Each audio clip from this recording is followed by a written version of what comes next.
Assalamualaikum warahmatullahi wabarakatuh. Innal hamdalillah wassalatu wassalamu ala Rasulillah Sayyidina Muhammad ibni Abdillah wa ala alihi wahbihi wa mawalah. Allahumma sholli wa sallim ala Sayyidina Muhammadin wa ala alihi wa sahbihi ajmain amma ba'du. Marilah kita senantiasa panjatkan puji syukur kepada Allah Subhanahu wa Ta'ala, Tuhan yang Maha Kuasa atas segala limpahan nikmat-Nya. Sholawat dan salam semoga selalu tercurahkan kepada baginda Nabi besar Muhammad Sallallahu Alaihi Wasallam. Teman-temanku yang baik, perkenalkan, nama saya Asifa Khairunisa, kelas 5 SDN 1 Purwosari, Kecamatan Wonogiri. Alhamdulillah, saat ini kita telah memasuki hari ke-28 bulan Ramadan 1445 Hijriah atau 2024 Masehi.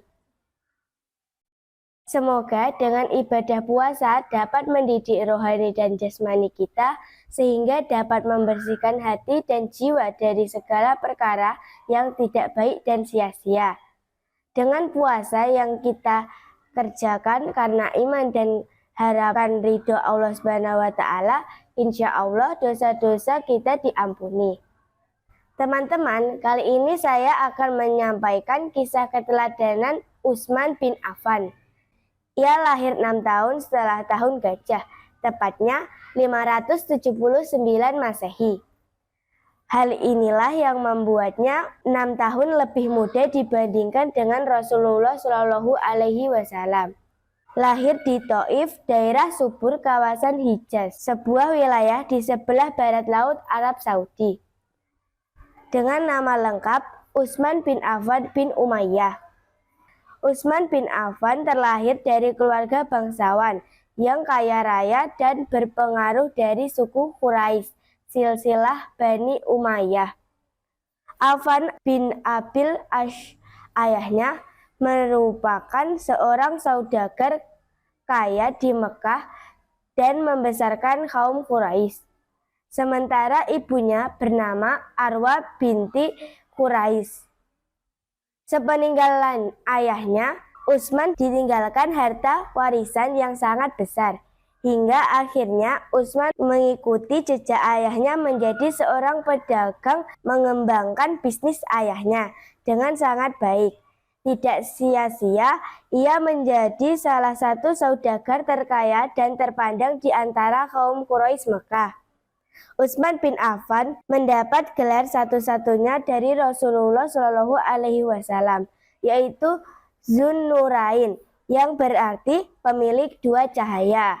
Ia diberi gelar demikian karena tidak ada seorang pun sejak Nabi Adam alaihi salam hingga hari kiamat yang menikahi dua putri Nabi Muhammad Shallallahu Alaihi Wasallam selain Utsman bin Affan.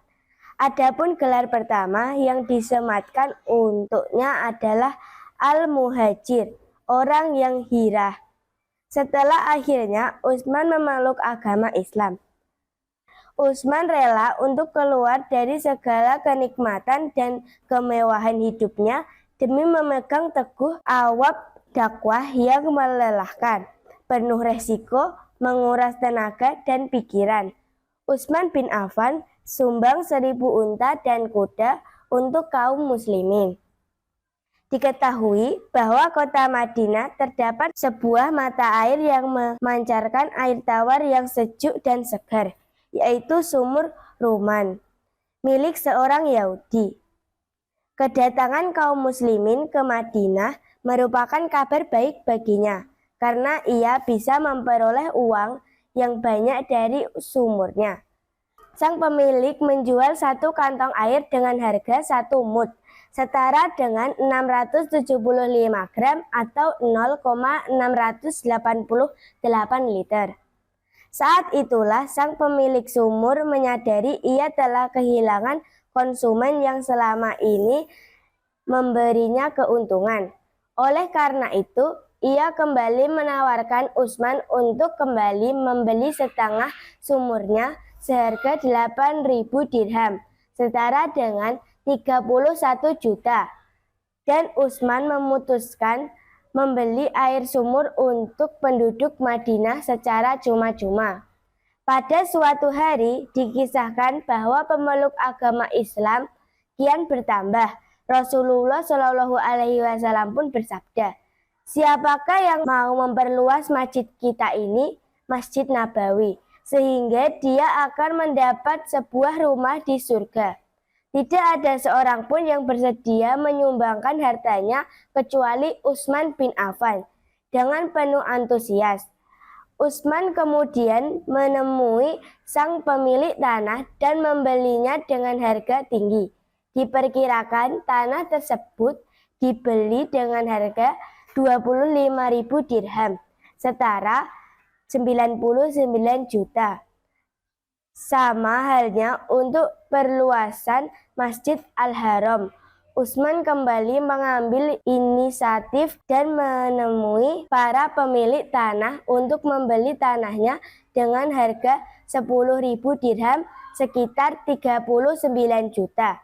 Tidak sampai di situ saja, kali ini saat terjadi perang Tabuk tahun 9 Hijriah, Rasulullah mengalami kesulitan perihal perbekalan untuk kaum muslimin yang diberangkatkan menghadapi pasukan Romawi. Umar bin Khattab pun kembali menyumbangkan setengah harta yang dimilikinya. Abu Bakar As-Shadiq juga telah menyerahkan semua kekayaannya dan tiap umat Islam lain juga telah menyumbangkan hartanya sesuai dengan kemampuan masing-masing. Namun, dana yang terkumpul masih belum terpenuhi. Bahkan, karena situasi sulit ini, pasukan kali ini disebut dengan Jaisyul Usra, pasukan sulit. Rasulullah Shallallahu Alaihi Wasallam pun berdiri di hadapan kaum muslimin dan berkata dengan lantang, siapa yang mempersiapkan dana untuk mereka, Allah akan menggantinya dengan apapun. Mendengar hal ini, Utsman bin Affan pun segera mengeluarkan bantuan pada Jaisyul Usrah dan mempersiapkan segala keperluan pasukan. Utsman mempersiapkan Jaisyul Usrah saat perang Tabuk dengan 950 ekor unta dan 50 ekor kuda, sehingga sempurna berjumlah 1.000 dinar. Salah satu sahabat Rasulullah, Hudzaifah, pun berkata bahwa Utsman datang kepada Rasul sambil membawa 10.000 dinar, kira-kira 483 juta, yang diserahkan dengan kedua tangannya. Utsman bin Affan dilantik menjadi khalifah ketiga pada tahun ke-23 Hijriah. Khalifah Utsman bin Affan memerintahkan selama 12 tahun, 644 sampai 656 Masehi. Di masa pemerintahan Utsman bin Affan, melakukan modifikasi, menyusun atau membukukan kitab Al-Quran. Utsman membentuk panitia membuat salinan Al-Quran dengan akurat dari buku yang dikumpulkan pada masa Abu Bakar. Panitia ini diketahui Zaid bin Tasabit dengan anggota Abdullah bin Zubair dan Abdurrahman bin Haris. Demikian teman-teman, akhir kisah kepemimpinan Utsman bin Affan. Adapun keteladanan yang dapat kita petik dari kisah Utsman bin Affan adalah 1. Selalu bersikap santun. 2. Dermawan. 3. Sederhana dalam menggunakan harta. 4. Tegas dalam memimpin. Wassalamualaikum warahmatullahi wabarakatuh.